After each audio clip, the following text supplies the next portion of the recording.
most of the students are facing difficulty in two topics of projectile. उसमें से एक topic है कि सपोज मैंने एक पॉइंट से दो प्रोजेक्टाइल्स लॉन्च किया या दो डिफरेंट पॉइंट से दो प्रोजेक्टाइल्स लॉन्च किया आइदर इन सेम टाइम और इन डिफरेंट टाइम। अब अगर वो मिड एयर में कोलाइड कर गए, ये क्वेश्चन जो होते हैं कि suppose two projectiles collides in the mid air, find the time after which they collide या उस पॉइंट के कोऑर्डिनेट्स क्या होंगे। ये क्वेश्चंस स्टूडेंट्स को जनरली कंफ्यूज करते हैं और मैंने मैक्सिमम पाया है कि they are dependent on the formulas for such type of collisions in mid air. तो in this video I will take two examples. First example में एक पॉइंट से दो प्रोजेक्टाइल लॉन्च करेंगे हम, और सेकंड एग्जांपल में दो डिफरेंट पॉइंट से two projectiles will be launched और फिर उनका मिड एयर में कोलिजन होगा। यहाँ पे एक बिल्डिंग है, से इट्स हाइट इज से 10 मीटर्स, और इस बिल्डिंग से हम दो प्रोजेक्टाइल लॉन्च करेंगे not at the same time, at two different times. First projectile is launched at an angle of से 60 डिग्री, और इसमें जो सेकंड प्रोजेक्टाइल है वो हम लोग हॉरिजॉन्टली लॉन्च करेंगे हम from that top of the building. तो आई थिंक इसकी trajectory will be like this और इसकी trajectory will be like this. And in the question it is given कि they collide somewhere in the mid air. तो मुझे ये पता करना है कि इस पॉइंट के कोऑर्डिनेट्स क्या हैं, एक्स वाई, पहली चीज। Find x and y of that point of collision. और दूसरी चीज जो पता करनी है यहाँ पे वो ये है कि इन प्रोजेक्टाइल्स के फायर करने के बीच का ड्यूरेशन क्या है। ये हमारे क्वेश्चन का एम है। तो let me start. I think साफ साफ दिख रहा है कि जिस प्रोजेक्टाइल का पाथ थोड़ा सा लॉन्ग है as compare to this one, suppose ये प्रोजेक्टाइल पहले फायर की गई और इस प्रोजेक्टाइल ने यहां तक पहुंचने का टाइम लिया t1, और जो प्रोजेक्टाइल हमने हॉरिजॉन्टली लॉन्च की थी उसने टाइम लिया t2, and suppose they are meeting at this point here. तो प्रोजेक्टाइल के कोलाइड करने का एक बेसिक फंडा ये होता है कि जब दो प्रोजेक्टाइल्स कोलाइड करेंगी तो ऑलवेज रिमेंबर कि वो एक ही पॉइंट पे होंगी।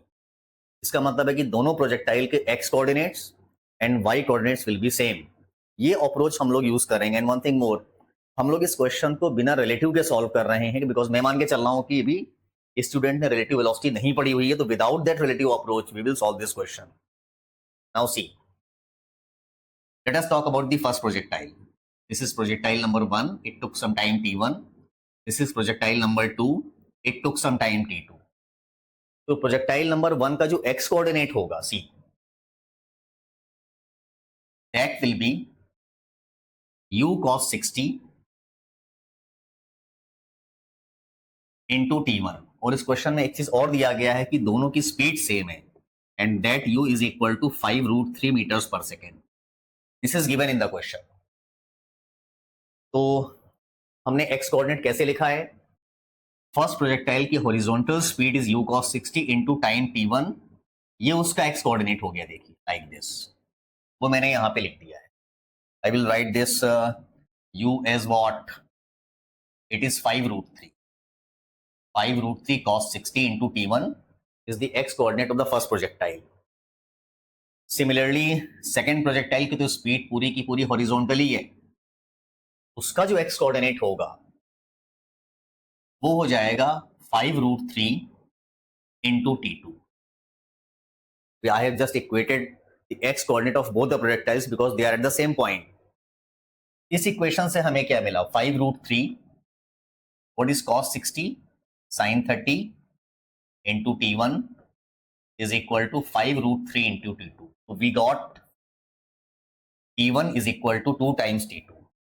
We got t1 is equal to 2 times t2. ये अपना फर्स्ट इक्वेशन है।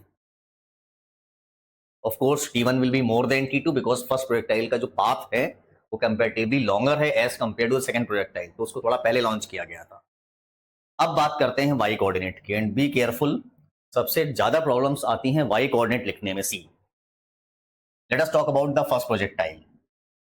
अपना जो सेकंड इक्वेशन होता है ना, displacement is equal to ut plus half at square.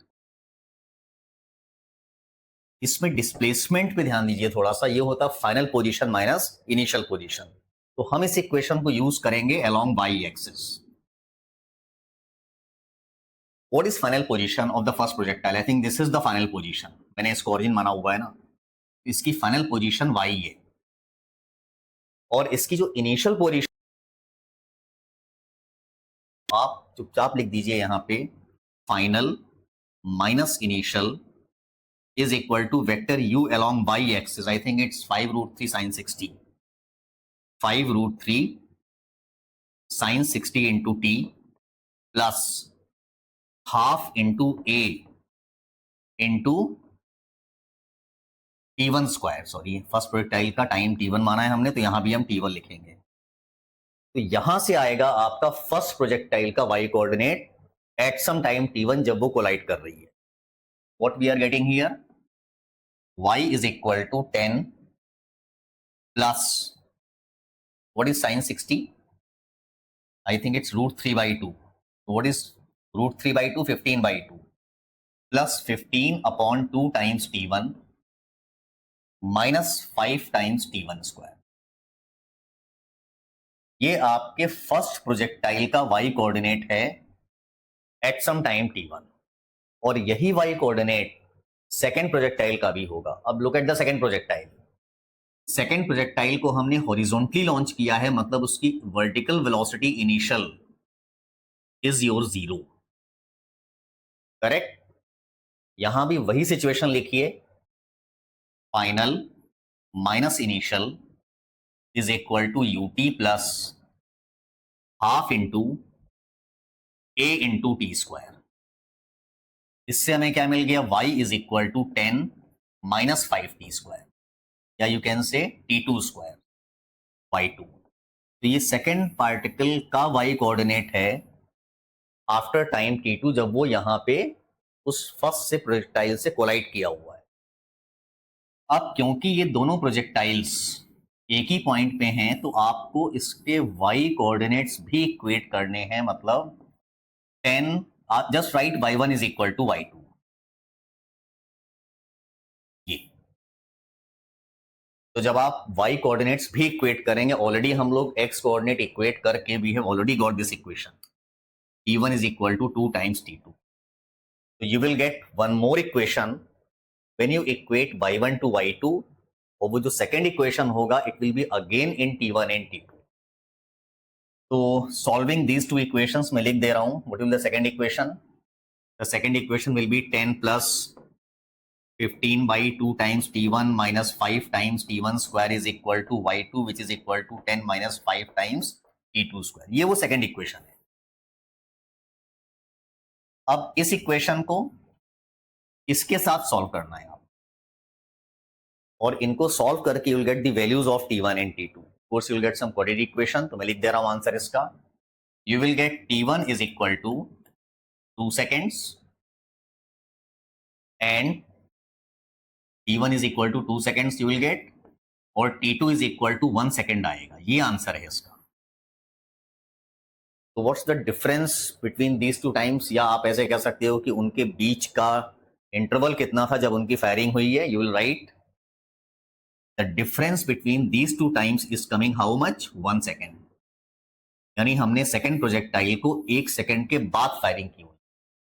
तो this is how we write the coordinates of both the projectiles when they collide. We have to equate x coordinate, we have to equate the y coordinate, and once we get the time, so what will be x coordinate? आप कह सकते हो कि इसका x coordinate क्या होगा जहां पे collide कर रही है। Simply write x is equal to u into how much time it is taking, t2, और t2 अपना कितना आया, 1 second आया है। तो x coordinate हो जाएगा 5 root 3 into 1। What will be the x coordinate? You will write x is equal to 5 root 3. Similarly, आप y coordinate भी निकाल सकते हो putting the values of t2 और t1 in these equations. Suppose हमने t2 की वैल्यू यहाँ पे 1 second डाल दी, तो आपका y coordinate आ जाएगा, और वही y coordinate इसका भी होगा at time t1। आप चेक कर सकते हो। If you put t2 is equal to 1 second, so you will get y coordinate is equal to 5. This is where they are colliding. and these are the times with that they are taking to reach that point, and difference between them is 1 second. So this is how we write the y coordinates especially of these two projectiles when they collide. अब एक question और ले लेते हैं हम लोग, इसमें हम प्रोजेक्टाइल को दो डिफरेंट बिल्डिंग से फायर करेंगे हम. Let us take this question. ये सवाल है. क्वेश्चन सेज कि there are two buildings of height 65 meter and 30 meters. First projectile is launched from this building 45 degree below horizontal with a speed of 10 root 2. And the second projectile is projected with 20 meters per second towards left horizontally 1 second after the first is fired. यहां पे मैंने time दे दिया है difference, 1 second के बाद firing हो रही है, मतलब हम इसका फायरिंग टाइम मानेंगे 0, इसको हम फायर करेंगे after t is equal to 1 seconds. और बिल्डिंग्स की हाइट 30 मीटर एंड 65 मीटर, तो इसमें पूछा क्या गया है कि वेयर दे विल कोलाइड. सबसे पहले हम निकालेंगे x एंड y कोऑर्डिनेट्स जहां पे कोलाइड करेंगे वो. सेकेंड पार्ट होगा कि इनके बीच की डिस्टेंस कितनी है इफ दे आर कोलाइडिंग. तो ये दो चीजें हम लोग यहां पे निकालेंगे. तो लेट अस अज्यूम कि इस पार्टिकल की ट्रेजेक्ट्री ये थी और इस पार्टिकल की ट्रेजेक्ट्री ये है, they are colliding at this point, और इसके कोऑर्डिनेट्स क्या हैं बोलिए, x एंड y. रिमेंबर कि जब हम लोग किसी पॉइंट का कोऑर्डिनेट लिखते हैं तो एक फिक्स्ड ओरिजिन के रेस्पेक्ट में लिखते हैं.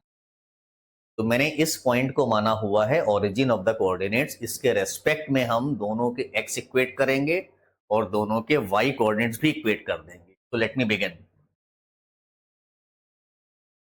First projectile is colliding at some time t. मान लीजिए कि कोलिजन कब हुआ है, फर्स्ट प्रोजेक्टाइल फायर करने के t टाइम के बाद. तो how much time the first projectile took to reach from this point to this point, you will say t.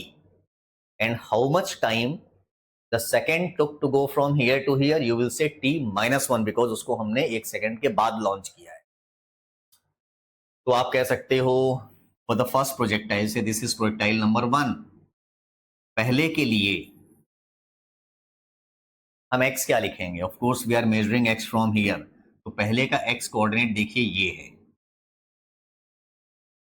You will write x is equal to 10 root 2 cos 40, मतलब 10 into t. Simple. Because when you write 10 root 2 cos 45, root 2 will get cancelled. अब इसी time पर, sorry इस time पे नहीं, इसके 1 second के बाद वो फायरिंग की थी मैंने. तो ये पार्टिकल यहां से यहां तक आने में how much time it will take, t minus 1 second. तो इसका जो x कोऑर्डिनेट होगा, सपोज ये मैंने x1 लिखा, ये x2 लिखा.